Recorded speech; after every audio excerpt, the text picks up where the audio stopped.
딱 3주면 습관이 된다는 말 한 번쯤 들어보셨을 겁니다. 그 말을 믿고 새해 계획을 세웠다가 3주가 지나도 여전히 억지로 하고 있는 자신을 발견하면 결론은 하나로 흐릅니다.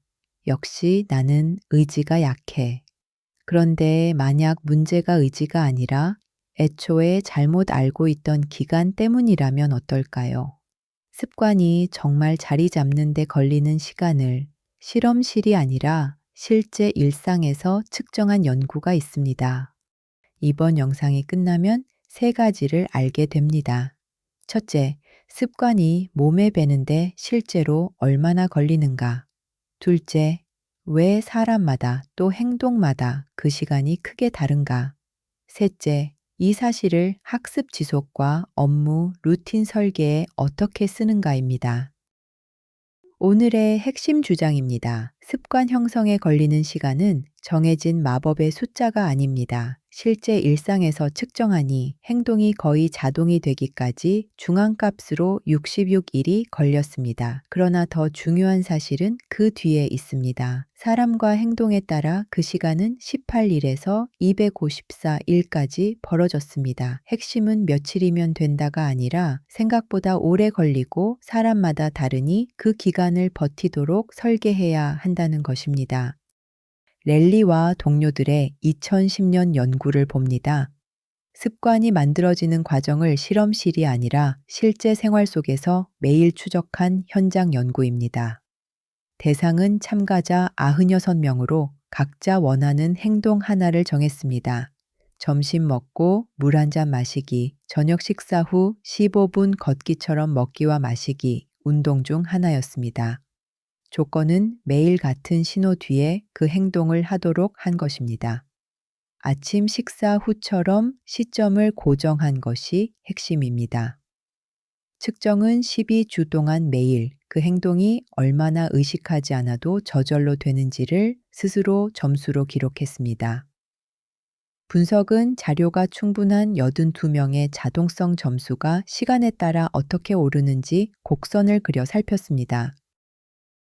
결과를 봅니다. 첫째, 거의 자동에 이르기까지 중앙값은 66일이었습니다. 절반의 사람은 66일 안에 행동이 거의 저절로 되는 수준에 이르렀습니다. 3주면 습관이라는 통념보다 훨씬 긴 시간입니다. 둘째, 진짜 메시지는 편차입니다. 그 시간은 사람과 행동에 따라 18일에서 254일까지 벌어졌습니다. 물 마시기처럼 쉬운 행동은 빨랐고 운동처럼 힘든 행동은 훨씬 오래 걸렸습니다. 누구에게나 통하는 며칠이라는 단일 숫자는 없었습니다. 셋째, 하루를 걸러도 무너지지 않았습니다. 중간에 한 번 빠져도 습관이 자리 잡는 과정에는 의미 있는 타격이 없었습니다. 무너지는 것은 한 번의 실수가 아니라 반복이 끊기는 것이었습니다. 넷째, 초반의 반복이 가장 크게 늡니다. 자동성은 처음에 가파르게 오르다 점점 완만해지는 곡선을 그렸습니다. 초기에 반복 한 번이 나중의 반복보다 더 큰 값을 합니다. 왜 이렇게 만들어질까요? 세 가지로 설명됩니다. 첫째, 맥락 의존 반복입니다. 습관은 의지가 아니라 같은 상황에서의 반복으로 만들어집니다. 특정 신호와 행동이 반복해 짝지어지면 나중에는 그 신호만으로 행동이 저절로 소환됩니다. 둘째, 자동성의 점근 곡선입니다.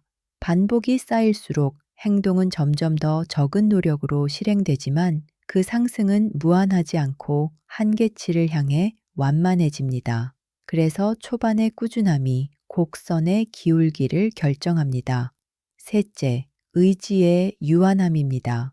의지는 쉽게 고갈되는 자원입니다. 그래서 매번 결심하는 방식은 지속되기 어렵고 신뢰 자동으로 걸리게 설계하는 방식이 오래갑니다. 이 결론은 이후의 습관 연구들과도 맞물립니다. 실행 시점과 장소를 미리 정해두면 행동 실천이 크게 오른다는 실행의도 연구, 그리고 행동을 아주 작게 쪼개 기존 습관에 붙이면 정착이 쉬워진다는 행동 설계 연구가 같은 방향을 가리킵니다. 서로 다른 연구가 습관은 의지가 아니라 반복과 신호의 설계로 만들어진다는 한 지점을 반복해서 짚습니다. 이 주제들은 다음 편에서 이어집니다. 그렇다면 조직에서는 무엇을 해야 할까요? 첫째, 기대 기간을 3주가 아니라 2달 이상으로 잡으세요. 학습 코스나 새 업무 루틴을 설계할 때 정착까지 최소 2달을 전제로 리마인드와 지원을 배치합니다. 둘째, 행동을 신호에 붙이세요. 시간 날 때 학습이 아니라 출근 후 자리에 앉으면 10분 학습처럼 이미 있는 상황을 트리거로 지정합니다. 셋째, 쉬운 행동부터 시작하세요. 편차가 크다는 건 어려운 행동일수록 더 오래 걸린다는 뜻입니다. 첫 습관은 작고 쉬운 것으로 잡아 초반 곡선을 빠르게 올립니다. 넷째, 하루 빠짐을 실패로 규정하지 마세요. 한 번 놓쳐도 곧장 재개하도록 안내하는 장치가 완벽 출석 독촉보다 낫습니다. 오늘 실천할 체크리스트입니다. 하나, 새 습관과 학습의 정착 기간을 2달 이상으로 잡았는가? 둘, 그 행동을 실행할 신호를 구체적으로 정했는가? 셋, 첫 행동을 충분히 작고 쉽게 만들었는가? 넷, 하루 걸렀을 때 곧바로 재개하도록 돕는 장치가 있는가? 한계도 분명히 해둡니다. 먼저 참가자가 스스로 자동성을 점수로 매긴 자기보고 자료입니다. 객관적 측정이 아니라는 점에서 오차가 있을 수 있습니다. 또한 표본이 크지 않고 참가자가 스스로 고른 단순한 행동이 대부분입니다. 복잡한 조직 행동으로 그대로 일반화하기는 어렵습니다.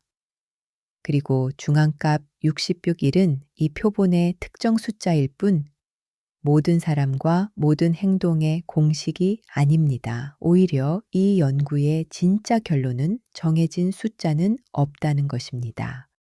정리해 보겠습니다. 습관은 20일 일의 마법이 아니라 2달 안팎이 걸리는 그것도 사람마다 크게 다른 반복의 결과입니다. 그러니 의지를 탓하지 말고 신뢰 행동을 붙여 그 기간을 버티도록 설계하세요. 오늘의 마이크로 러닝은 여기까지입니다.